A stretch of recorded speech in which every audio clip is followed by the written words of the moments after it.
Olá, amigos de Safras e Mercado, sou o jornalista Alessandro Carvalho. Hoje é sexta-feira, dia 3 de novembro. Estamos iniciando o nosso papo de câmbio.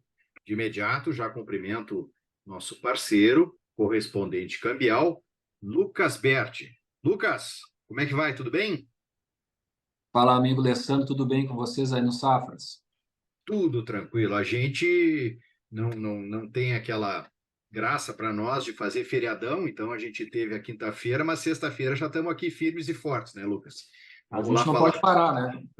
vamos lá falar um pouquinho de câmbio, porque o dólar teve notícias importantes, mas antes de dar o início ao nosso bate-papo, eu digo para você se inscrever no nosso canal no YouTube, não perca tempo. Todos os dias a gente tem um vídeo novo aqui em Safras TV, às vezes dois vídeos novos, como é o caso dessa sexta-feira.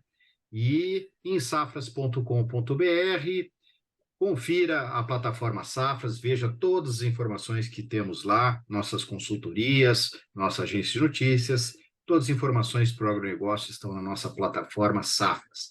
Inclusive, eu já vou compartilhar aqui uma tela da nossa plataforma para iniciar o nosso bate-papo, falando das oscilações do dólar. A gente já vê aí, né, Lucas, que o mercado continua com sua montanha-russa. No nosso último bate-papo, a gente estava falando do movimento que o dólar teve de elevação e depois de acomodação, né? E estava trabalhando ali um pouquinho acima dos R$ 5, mas rompeu para baixo essa linha.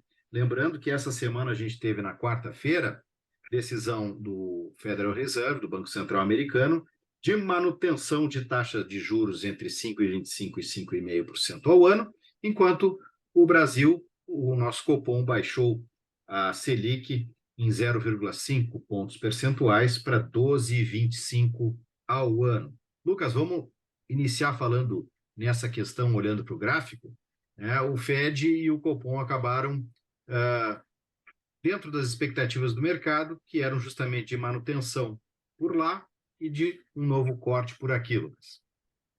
Exatamente, a sensação que a gente tem de quando acontecem coisas nesse sentido, que é simplesmente haver uma confirmação do que já era esperado no mercado, é de que isso deixa os ânimos um pouco mais tranquilos no mercado financeiro. No caso, simplesmente ver se confirmar o que já estava previsto ajuda, sem dúvida, o mercado global ficar um pouquinho mais tranquilo em relação às projeções. Porque o que influencia muito a variação das moedas, né, incluindo o nosso real aqui, é você confirmar o que está sendo planejado. Né? E desde o começo do ano, houve sempre uma preocupação do Banco Central norte-americano em travar esse aumento de taxa de juros. E já são dois relatórios que isso aconteceram, agora esse último e o anterior, e com alguns indicadores que surgiram aí no mercado, especialmente em relação à economia norte-americana, perspectiva também do último relatório do ano que vai ser publicado em dezembro. Por enquanto, o Fed manter a taxa de juros inalterada, o que é bom para todos os mercados. O que mostra também o quê? Mostra que os americanos estão conseguindo contornar de uma forma assim, de uma forma bem demorada, porém efetiva, ao aumento da inflação, né? Aumento dos preços no seu mercado local. E, ao mesmo tempo, Alessandro, aqui no Brasil, comprovando as metas do Copom de ir cortando juros, pelo menos chegar até o final do ano em 11,75%. Claro, ainda a gente tem aí alguns entre aspas, isso, porque nós tivemos, inclusive, entre sexta e no começo da semana, alguns motivos que geraram um pouquinho de preocupação sobre a questão fiscal. Dólar hoje operando em torno de 4,89, uma queda bem expressiva, né, de 1,5% de queda, e essa queda ela também foi acelerada após a divulgação do payroll nesta manhã. Importante salientar isso, porque nós tínhamos um dólar com um viés de queda, abriu com uma queda muito forte, um gap, você vê ali no gráfico especificamente, trazendo o dólar para os níveis de setembro, porque nós tivemos um outubro bem baixo, bem altista até para o dólar, podemos dizer assim, né? E trouxemos o dólar para os níveis de setembro. Esses dados aí do payroll nos Estados Unidos vieram abaixo do esperado, vieram ruins, mostrando o quê? Que se gerou menos emprego do que era previsto. Não somente para o mês de outubro, também uma revisão significativa no mês de setembro, uma queda de 40 mil postos de trabalho. Então, isso já traz o dólar para baixo dos 4.900, tá? Começa já a se supor, quem sabe, que essas quedas possam ser um pouco maiores, mas de fato, o mercado hoje, a conjuntura é para um dólar baixista. Né? Temos também alguma situação, por exemplo, em relação ao PMI dos Estados Unidos, que foi publicado recentemente, não mostrou dados diferenciais do que era esperado. Isso é bom, porque está dentro das projeções do mercado. Sempre ajuda os investidores a irem para mercados de risco, né? Economias especialmente economias emergentes. É um fator que ajudou também o dólar a aliviar um pouco os mercados mundiais. E também o que a gente pode talvez colocar aqui como um ponto importante, nós estamos tendo esse conflito, essa ofensiva de Israel na faixa de Gaza, porém, nós tivemos agora, nos últimos 24 horas, o governo norte-americano talvez propondo um cessar-fogo, porque a situação está um pouco calamitante, né, na região. Existe aí uma preocupação com a questão humanitária, de fato, sem tomar partido aqui entre palestinos e israelenses, fato que sempre um conflito, ele gera aí uma preocupação de, né, número de mortes e questões humanitárias e refugiados, enfim. E os próprios norte-americanos também cogitando um cessar-fogo, que estavam apoiando fortemente a postura de Israel nesse conflito. Então, isso aí também... Sem esquecer, né, Lucas, que às vezes a gente até se passa nisso, que continua a guerra da Rússia e da Ucrânia, né? Continua Muito mais essa. importante. Muito importante, e parecer que as coisas não estão muito fáceis lá, né? Um conflito bastante acirrado, muitas baixas. E se a gente for falar em refugiado, milhões de pessoas já deixaram a Ucrânia. Então, de fato, é um conflito aí a muito longo prazo, tá? Israel, essa questão que houve em Israel acabou tomando os holofotes, mas a gente tem uma situação hoje, num modo geral, um quadro geral mundial, dólar hoje perdendo força em relação a todas as moedas do mundo. Aqui no Brasil, acelerando ainda mais. Porém, é importante a gente lembrar uma coisa, Alessandro. Qual o fator altista para o dólar no Brasil? São aquelas declarações que volta e meia são dadas pelo nosso governo em relação a, especialmente, preocupação de zerar as contas em 2024. Já está se dizendo que não vai ser possível fazer isso, ao menos que se gerem aí arrecadação extra. Essa arrecadação extra fere o nosso bolso, né? São impostos, possivelmente, que vão se criar, ou vai se aumentar, ou de onde vão tirar esse valor para zerar as contas, os gastos públicos, que ficaram muito altos já em 2023.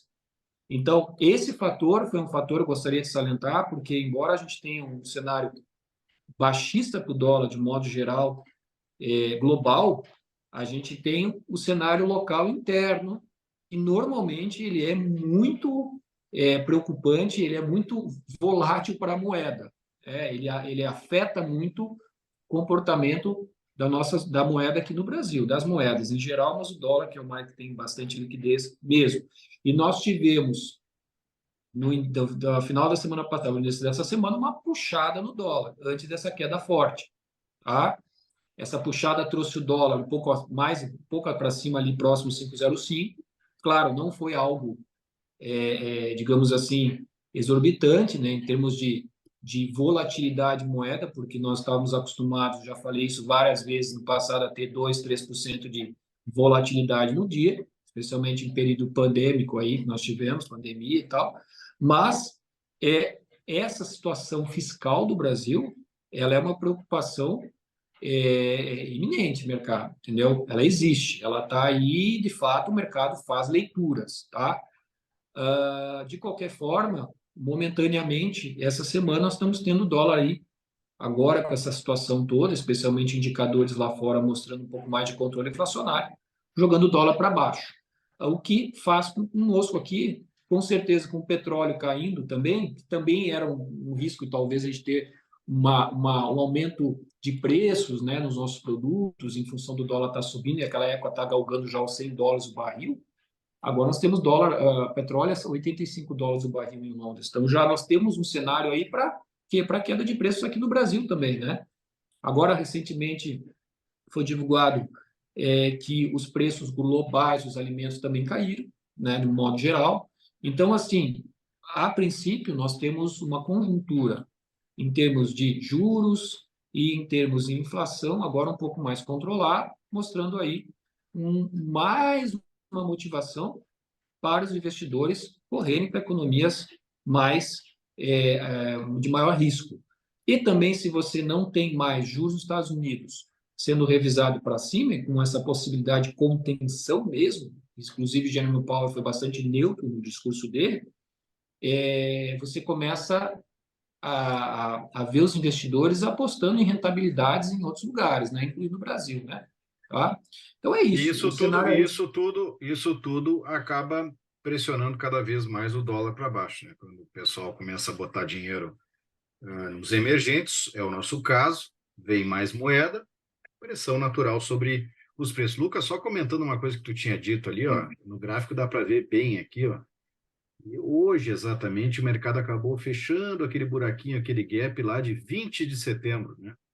Então, mercado que normalmente em análise gráfica se fala que em algum momento ele vai fechar esses gaps, esses espaços que se abrem no mercado, né? Ficou um espaço aqui no dia de hoje, um gapzinho interessante ali naquela faixa, né, de 4,93 a 4,98, 9,7, me parece, né? Mas tu acredita, então, num viés que pode ser aí para os próximos dias mantido com esse dólar abaixo aí dos 5, né, Lucas? Na verdade, ele está abaixo dos 4,90, né? Vamos ver até onde ele vai, né? Na verdade, Alessandro, nunca foi, no meu entender, nunca foi dólar abaixo de 5 uma coisa muito realista. Para mim, Uhum. sempre o dólar um pouco acima de 5 ele é um pouco mais coerente com a realidade do mercado, inclusive nossa balança, né? O quanto que a gente precisa exportar e gerar em reais isso para o país, né? Quanto a gente precisa ter, às vezes, para ser competitivo, a gente precisa ver um dólar um pouco mais alto, né? O Brasil é Verdade. exportador, o Brasil gera receita com a sua exportação, inclusive nas nossas transações correntes, o que é superavitário normalmente é a nossa exportação. Tá? Agora, falando da parte mais de uma forma pragmática, uma maior frieza, nós temos dólar aí potencial, hoje, especialmente o book de oferta, agora pode ser que esteja mudando nesse momento, o book de oferta é um negócio muito, vai se formando aí minuto a minuto, mas o que eu tinha observado um pouco antes da gente começar esse programa, é de que nós temos aí um forte movimento, temos forte posição compradora nos 4,875, mais ou menos, tá? Mas nós temos venda forte também ali próximos 4,900, tá?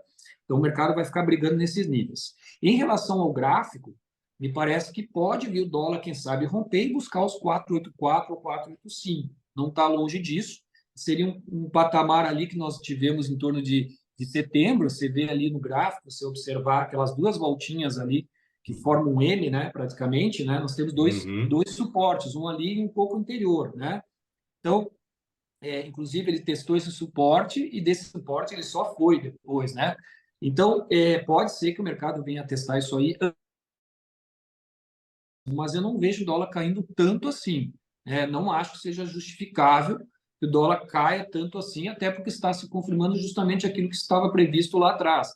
Quando a gente vinha falando de dólar a 4 e de entre 4,80 e 4,90, nós estávamos com o mesmo cenário aí de corte de Selic e manutenção de taxa de juros. Só que alguns indicadores naquela época vinham pressionando um pouquinho aí a possibilidade do Fed não revisar para cima, né, o relatório. E agora o cenário é diferente. Agora, naquele momento, a gente tinha payroll forte, nós tínhamos PMI forte nos Estados Unidos, nós tínhamos indicadores que davam a entender que estava difícil travar essa inflação. Né? E agora a gente tem alguns indicadores que vêm corroborar aí com, quem sabe, uma queda do dólar nesses patamares aí que a gente está falando. Tá? Eu acho que é isso. E numa reversão, de fato, numa reversão ele vai buscar fechar esses gaps aí que ele abriu, especialmente esse aí que ele abriu agora, tá? Mas eu diria que dois fatores especificamente, são fatores para dólar reverter e voltar alto. Um deles é no cenário local aqui, político, né, especialmente ligado também à questão fiscal, às decisões em relação a isso, porque estão se arrastando e até agora houve até uma certa divergência entre ministro de Economia e presidente, né? A gente sabe aí, estavam no todos os sites, em todas as agências de notícias, e também se de repente essa guerra aí se transformar numa coisa muito maior. Eu já vinha falando isso no outro programa. O cessar-fogo não existiu, não foi feito ainda. Nós temos Hezbollah também envolvido um pouco no conflito, né, atacando alguns alvos de Israel. Então a gente espera que isso aí não se deflagre com uma coisa maior. Se deflagrar com uma coisa maior, a gente pode ter aí um problema em relação a É. afetar o mundo e o mundo ficar um pouco com medo e aí o pessoal corre para o dólar, tá? A prova de que o pessoal também correu aí para economias de mais seguras foi também o pessoal correndo para o Ien, gostaria de salientar isso, houve isso, tá? Nas sessões mais, nos pregões aí, que o pessoal estava com um pouco de receio, aversão ao risco, e também, não sei se você viu, o ouro voltou próximo dos 2.000 dólares a ounce, né? Normalmente é um mercado considerado de refúgio também, tá? Eu acho que então, como eu te falei, resumindo, Semana que vem tem votação envolvendo reforma tributária, mais uma questão aí que vamos ver. E isso realmente a gente tem observado essas falas, tanto do nosso presidente da República quanto do ministro da Fazenda tem mexido bastante com a moeda, né, Lucas? Então vamos acompanhar aqui. E isso aí pode causar uma reversão realmente. Isso é um aspecto que, de fato, o mercado reage de uma forma brusca, muitas vezes, né? a gente está vivendo um período de Pax Brasiliano, né? Na Pax Romana, Pax Brasiliano aqui, né? A gente não está tendo grandes confrontos no cenário político, né? Isso aí, de fato, não gera volatilidade na moeda, mas quando você começa a ir para os números reais de fato já começa a se preocupar um pouquinho em relação à questão fiscal do país no ano que vem, especificamente, porque esse ano parece que já nós não temos muito o que fazer, né? Já vai se gastar mais do que se arrecada. Eu acho que de fato isso pode ser um motivador aí para nós vermos nos próximos dias uma volatilidade na moeda. Ah, isso é sem dúvida um fator muito importante para que a moeda fique aí nessa forte oscilação, tá? Mas a princípio, se a gente considerar hoje, temos aí talvez um potencial ainda de vir testar um suporte um pouquinho maior que esse que nós estamos vendo agora. Tá, Alessandro? Acho que é Beleza, isso. Lucas. Não sei se tu tem mais algum recado. Não, eu acho que realmente para quem está no mercado aí, talvez que utiliza bastante moeda, né, que faz praticamente, especialmente posições de proteção, acho que é um bom momento para proteger, né? Quando você tem aí preços casados, pessoal de importação que faz importação e precisa já pagar uma fatura lá no exterior, talvez seja o momento de você fazer aí um hedge cambial, né? Qualquer coisa aí a gente também está disponível para fazer essa operação, mas eu acho que é interessante, no curto prazo, um hedge cambial, talvez para proteger e garantir seu preço aí abaixo do 5, se for um período curto, eu acho que é um momento interessante para compra. Beleza, Lucas. Se você precisar do Lucas para essas questões cambiais que ele citou agora, os contatos dele estão na descrição do vídeo, assim como na descrição do vídeo também estão nossas redes sociais. Esteja junto conosco. E os nossos cursos e eventos todos de safras em novembro, sejam eles eventos online ou presenciais, eles estão na descrição também do nosso vídeo. Confira, não perca muita informação para você nos cursos de safras para os seus negócios. Lucas, muito obrigado. Um bom final de semana para ti, bom final de semana para todos.